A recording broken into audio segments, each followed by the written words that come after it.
Hello, today I'm going to tell you some facts about the 1960s African-American civil rights movement. After taking a trip to Mecca, like all good Muslims are supposed to do, he had a spiritual epiphany.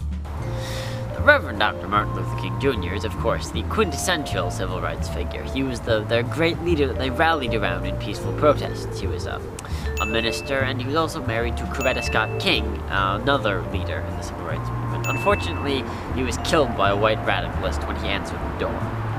The Reverend Dr. Martin Luther King Jr. was killed by James Earl Ray, and at the time of James Earl Ray's death, an announcer at a sports game informed the crowds that James Earl Jones, the man who had killed the Reverend Dr. Martin Luther King Jr., had died in prison.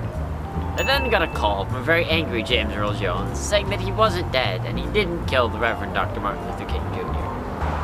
Rosa Parks is a major figure in the Montgomery bus boycott. She was famously refused to give up her seat for a white man.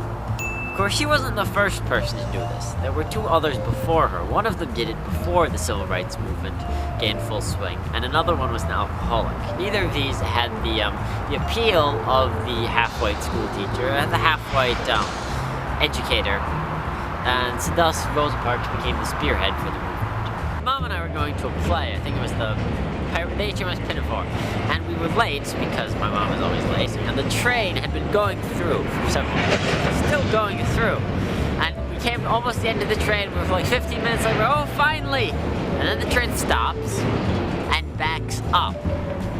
The same train actually came back and backed up. Yes, it did. I think we jinxed it. I shouldn't have told that story. Alright. Malcolm X was, for a while, a notorious criminal who spent most of his life in jail. Of course, he was a proponent of violent protest and the separation of blacks and whites. He wanted the blacks to form their own separate country, free from white oppression. He converted to Islam.